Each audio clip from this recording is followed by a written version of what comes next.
नमस्कार दोस्तों, मैं कुमार कौशल स्वागत कर रहा हूं आपके अपने YouTube प्लेटफॉर्म कुमार कौशल क्लासेस पर। ये हम लोग जीएस की श्रृंखला लेके चल रहे हैं और जीएस की श्रृंखला में हम ये भारतीय राज्य व्यवस्था और संविधान का पार्ट कवर कर रहे हैं। भारतीय संविधान एवं राज्य व्यवस्था को हम लोग देख रहे हैं इसमें।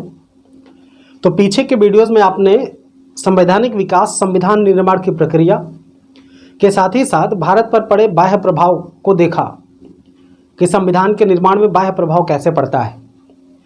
चूँकि पहला वीडियो आप इसका देखेंगे तो वहाँ पे हमने एक सामान्य परिचय दिया हुआ है सबका कि कैसे संविधान है, क्या अनुसूचियाँ हैं, तमाम चीज़ों पर वहाँ पे डिस्कस हुआ है। यहाँ पे हम मूलभूत चर्चा करेंगे जो संविधान में हमारे अनुसूचियाँ रखी गई हैं, जो संविधान में शेड्यूल्स रखे गए हैं, उसके बारे में हम यहाँ पे डिस्कस करेंगे। आपको बता दें कि भारतीय संविधान में जब संविधान का निर्माण हुआ तो उसमें अगर हम बात करें मूल अनुसूचियों की, तो मूल अनुसूची के तौर पर उस पर 8 मूल अनुसूचियों के रूप में उसमें शामिल किया गया था।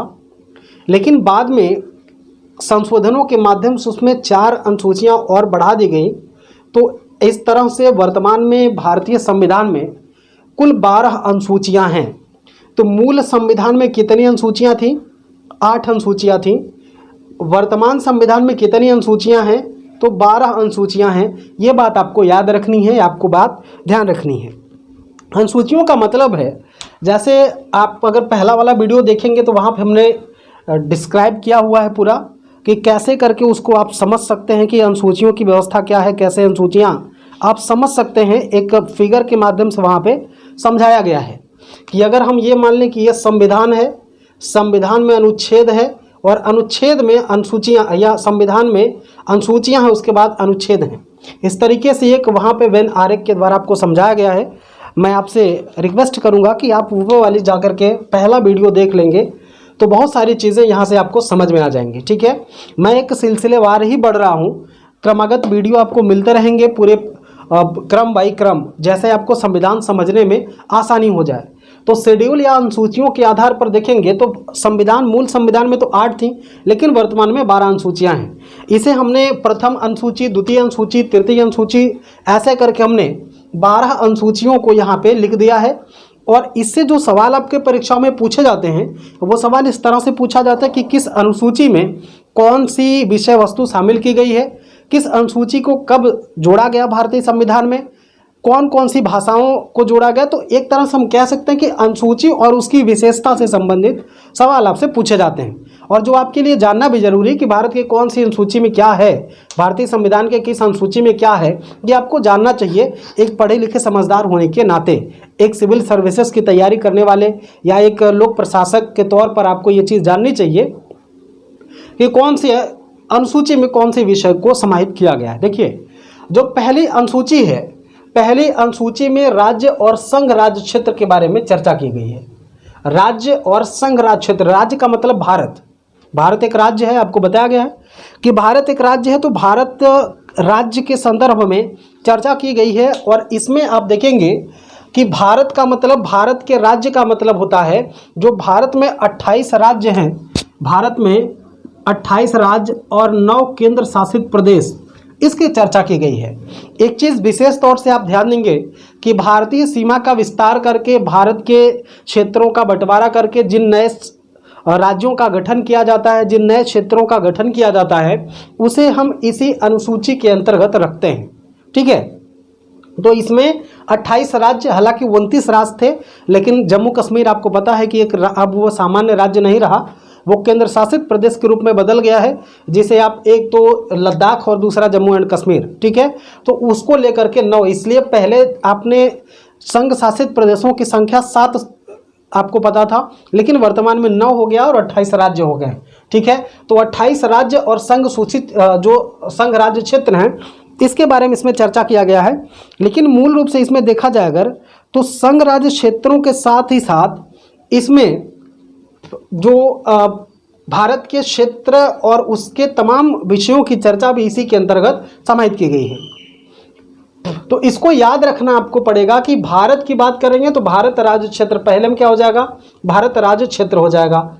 दूसरी अनुसूची में क्या है, वेतन और भत्ते हैं। ठीक है, दूसरी अनुसूची में क्या है, इसमें भारत के तमाम प्राधिकारियों के वेतन और भत्ते बताए गए हैं, उनके पेंशन के बारे में बताया गया कि उनको कितना वेतन दिया जाएगा, उनके कैसे भत्ते होंगे, कैसे पेंशन निर्धारित होगी, इन तमाम बातों को दूसरी अनुसूची में समाहित किया गया है। कौन कौन से लोग इसमें होंगे, जैसे राष्ट्रपति होंगे, राज्यपाल होंगे, लोकसभा अध्यक्ष होंगे, ऐसे तमाम जो उच्च पदाधिकारी हैं, भारतीय संवैधानिक उच्च पदाधिकारियों का वेतन भत्ते और पेंशन के रूप में बात की गई। किसमें? दूसरी अनुसूची में।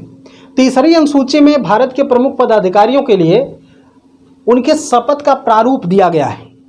शपथ का प्रारूप दिया गया है, जैसे आप समझ रहे हैं कि चाहे वो हाई कोर्ट हो, सुप्रीम कोर्ट के न्यायालय के न्यायाधीश हों, और राज्य विधानमंडल के सदस्य हों, मंत्रीगण हों, भारत के नियंत्रक महालेखा परीक्षक हों, इन सब के बारे में जब ये अपने पद और गोपनीयता की शपथ लेंगे तो शपथ का प्रारूप कहाँ पे दिया गया है?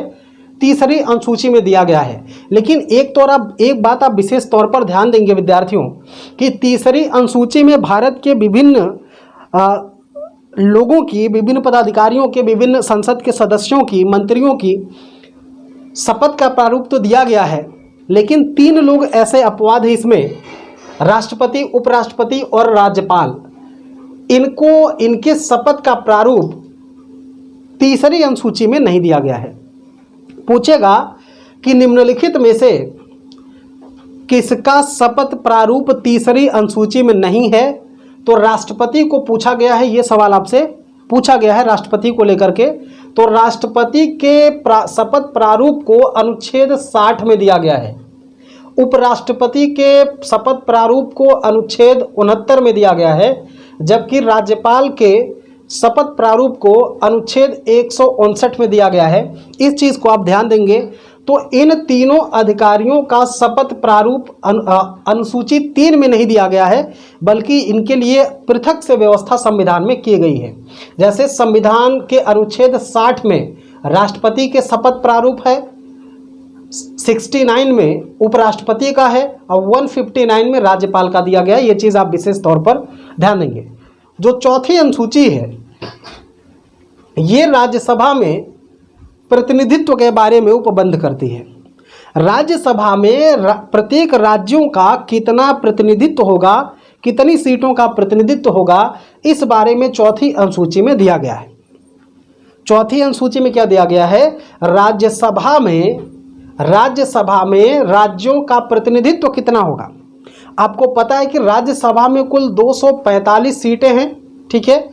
राज्यसभा में कुल कितनी सीटें हैं? 245 सीटें हैं, और इन 245 सीटों में 233 सीटें विभिन्न राज्यों को आवंटित की गई हैं, और इसमें भी 31 सीट केवल और केवल आपको उत्तर प्रदेश में दी गई है।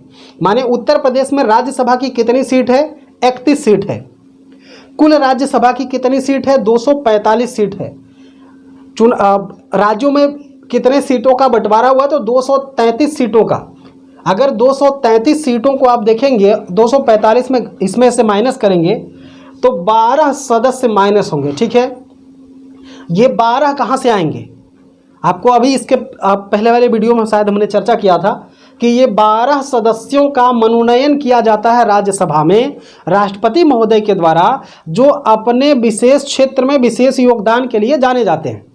जैसे विज्ञान के क्षेत्र से हैं, कला है, साहित्य हैं, इन विभिन्न क्षेत्रों से जो विशेष योग्यता रखते हैं, विशेष प्रतिनिधित्व करते हैं, उनको इसमें रखा जाता है। कला, साहित्य, विज्ञान के क्षेत्र में विशेष प्रदर्शन रखने वाले लोगों को। जैसे सचिन तेंदुलकर को देखिए, खेल जगत में उनको बढ़िया महारत हासिल थी, तो उनको प्रतिनिधि के रूप में इसमें जगह दी गई। तो ऐसे तमाम एग्जाम्पल हैं जिनको राज्यसभा में मनोनीत किया गया राष्ट्रपति के द्वारा। तो ये 12 सदस्यों की पूर्ति जो है वो राष्ट्रपति के द्वारा मनोनीत की जाती है। बाकी 233 सदस्य जो हैं वो विभिन्न राज्यों से चुन करके आते हैं। पांचवी अनुसूची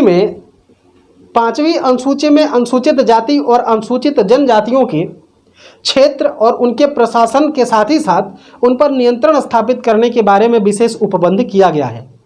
पांचवी अनुसूची में क्या है? अनुसूचित जाति और अनुसूचित जनजाति माने SC और ST के क्षेत्र और उनके प्रशासन, साथ ही साथ उनके नियंत्रण की बात को बताया गया है। किसमें? अनुसूची 5 में।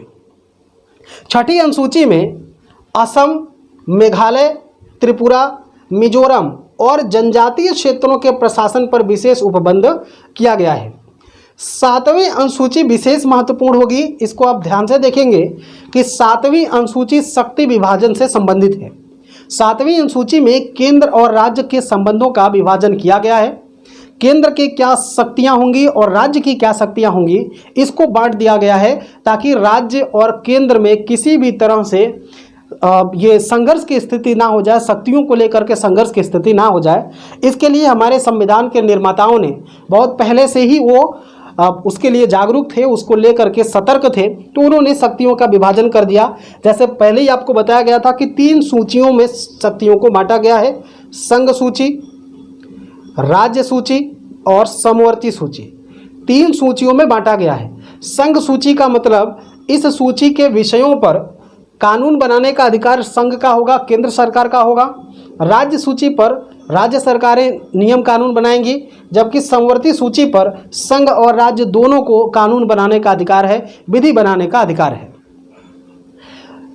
शुरुआती तौर पे हम देखेंगे कि संविधान संघ सूची में कुल 97 विषयों को दिया गया था। संघ सूची में कुल 97 विषय शामिल थे, लेकिन वर्तमान में इसमें 100 विषय शामिल हैं। संघ सूची में कितने विषय थे? 97 विषय थे, 97 विषय थे। वर्तमान में कितने हो गए हैं? 100 विषय हो गए, 100 विषय हो गए। राज्य सूची में 66 विषय थे। इसमें से 5 विषय को निकाल करके, इनमें से 5 विषयों को निकाल करके समवर्ती सूची में डाल दिया गया। इसलिए राज्य सूची का विषय बचा है कितना? 61। तो राज्य सूची में कितने विषय थे? 66 विषय थे। वर्तमान में कितने विषय बचे हैं? 61 विषय बचे हैं। ये राज्य सूची के विषय कहाँ गए? 5। उसे निकाल करके समवर्ती सूची में डाल दिया गया। समवर्ती सूची में शुरुआत में 47 विषय थे, 47 विषय थे, लेकिन इसमें वर्तमान में 52 विषय हो गए हैं। क्यों? क्योंकि राज्य सूची के 5 विषयों को उसमें शामिल कर दिया गया है। तो इस तरीके से शक्तियों का विभाजन दिया गया है 7वीं अनुसूची में। 8वीं अनुसूची में विभिन्न भाषाओं का उल्लेख किया गया है। भाषाओं का मतलब कि भारत में संवैधानिक भाषा कितनी होगी, इसकी बात 8वीं अनुसूची में की गई है। तो मूल संविधान में 14 भाषाओं की बात की गई थी, लेकिन वर्तमान में कितने भाषा हैं? संविधान में 22 भाषाओं को सम्मिलित किया गया है। 14 भाषा थे, अब इसमें 22 भाषाओं की बात होती है। जैसे इसमें देखेंगे कि 21वें संविधान संशोधन 1967 के द्वारा सिंधी भाषा को इसमें शामिल कर लिया गया और इसी के साथ इसमें एक भाषा की वृद्धि हो गई। तो 21वें संविधान संशोधन 1967 के द्वारा सिंधी भाषा जोड़ा गया। उसके बाद आप इसमें देखेंगे कि कोंकणी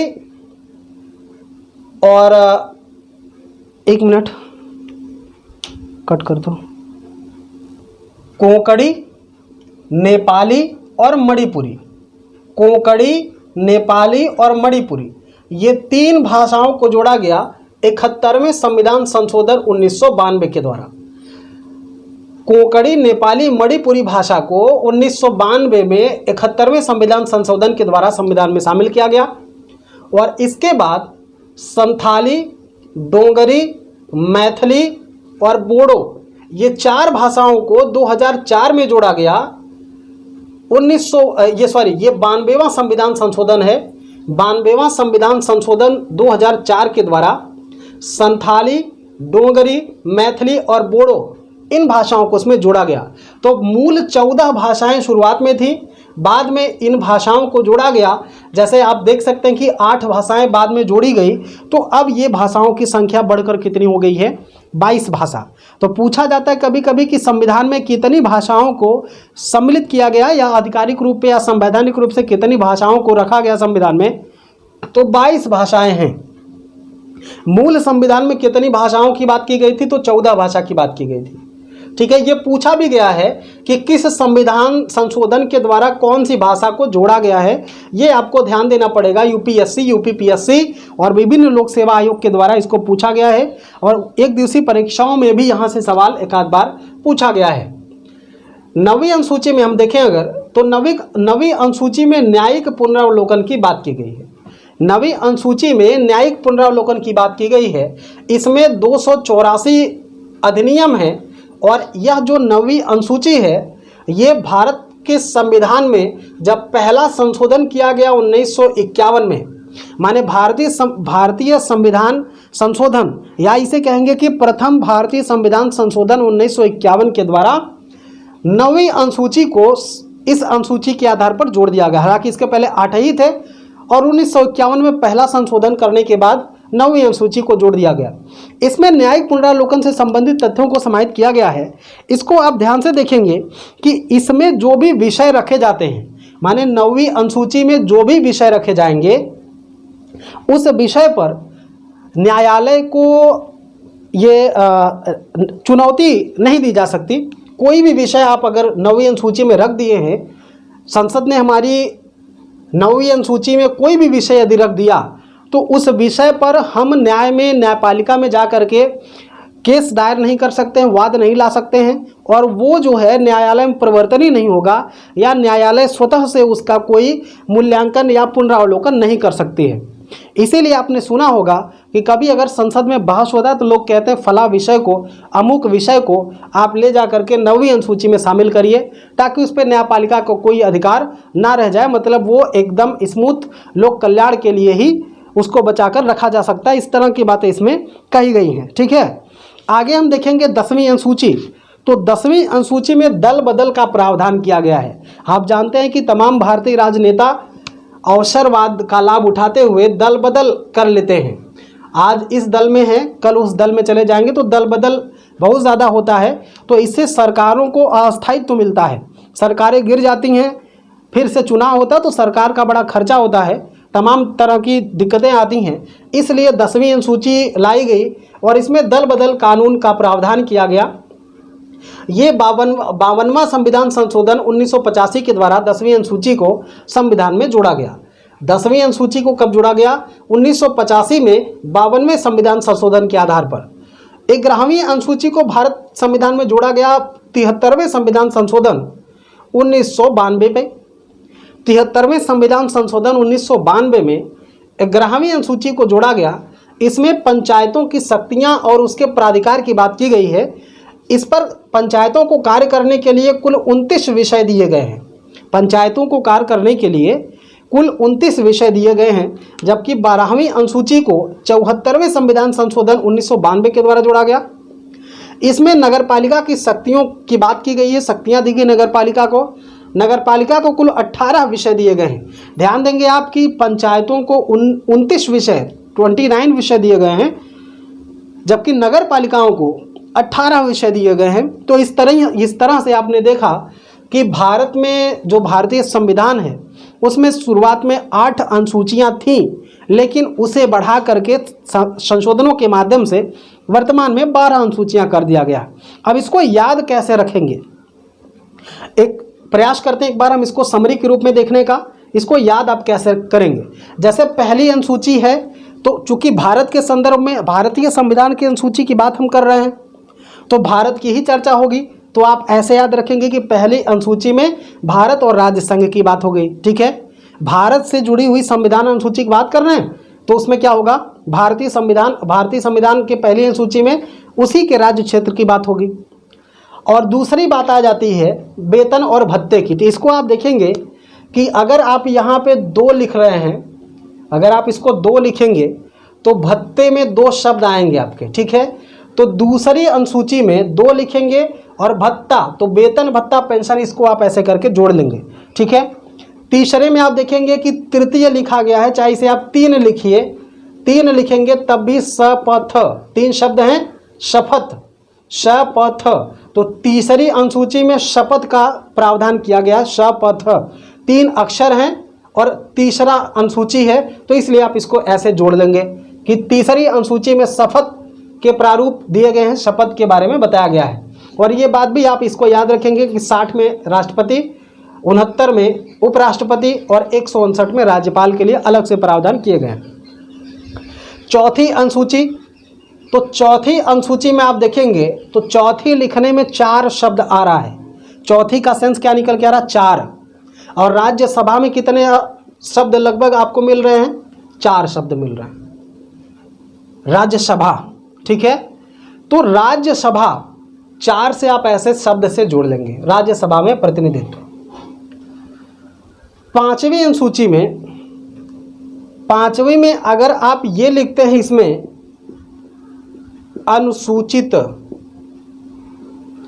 1 2 3 4 5 अनुसूचित जाति एवं अनुसूचित जनजाति, पांचवी अनुसूची में जिसका प्रावधान है वो 5 अक्षर हैं, अनुसूचित। ठीक है, तो इसको आप ऐसे जोड़ लेंगे, अनुसूचित जनजाति जाति के क्षेत्र और प्रशासन के बारे में प्रावधान किया गया। छठी में असम, मेघालय, त्रिपुरा और मिजोरम। ठीक है, इसको आप यहीं से जोड़ लेंगे कि अनुसूचित जातियों के क्षेत्रों के बारे में विशेष प्रावधान या प्रशासन के बारे में डिस्कस किया गया है। सातवीं में शक्ति, सातवीं से शक्ति, ऐसे आप इसको जोड़ लेंगे कि सातवीं में शक्ति विभाजन। ठीक है, तो संघ सूची, राज्य सूची, ऐसे करके समवर्ती सूची, इसको आप याद रखेंगे। आठवीं अनुसूची में 8 भाषा, आठवीं में भाषा का प्रयोग किया गया है, इसको आपको रटना ही पड़ेगा। भाषा शुरुआत में 14 थी, वर्तमान में 22 है। कब किसको जोड़ा गया, इसको आप रिवीजन करके वीडियो रिवाइव करके देख सकते हैं। नवीं न्यायपालिका, ऐसे आप ना से नवीन और न्यायपालिका, तो नवी का न्यायिक पुनरावलोकन, ऐसे करके आप याद रखेंगे। नवी का न्यायिक पुनरावलोकन, इसको आप ऐसे याद रखेंगे। 10वीं दल बदल, ठीक है, 10 से दल बदल, ऐसे इसको आप याद रखेंगे। 11वीं में पंचायत, चूंकि आपको पता है कि पंचायत की बात अगर आप करते हैं, गांव की बात करते हैं तो एकदम लास्ट में करते हैं। ठीक है, तो एकदम लास्ट में आप बात करेंगे किसकी, पंचायत की, और उसके बाद नगर पालिका की बात करेंगे। ठीक है, जब आप पंचायतों में जाएंगे तो पंचायतें ही नगर पालिका में परिवर्तित होंगी, विकास होगा, उनका शहरीकरण होगा। तो इस तरह से 12 अनुसूचियों का एक ठीक ठाक अध्ययन आपने किया है, और उम्मीद है कि आपको ये क्लास पसंद आई होगी। अगर आपको अच्छा लगा हो हमारा पढ़ाना तो आप लाइक शेयर कमेंट के साथ बने रहिए, ज़्यादा से ज़्यादा अपने दोस्तों के साथ शेयर करिए, सोशल मीडिया पर आप इसको शेयर करिए। और अगर आप हमारे चैनल पर नए हैं तो आप चैनल को सब्सक्राइब करिए, बेल आइकन को प्रेस करिए ताकि नोटिफिकेशन आपको मिलती रहे। ठीक है, मिलते हैं किसी नेक्स्ट वीडियो में, तब तक के लिए आप अपना खूब ख्याल रखिए, मस्त रहिए, कोरोना से बचते रहिए, हंसते रहिए, पढ़ते रहिए। मिलते हैं, जय हिंद।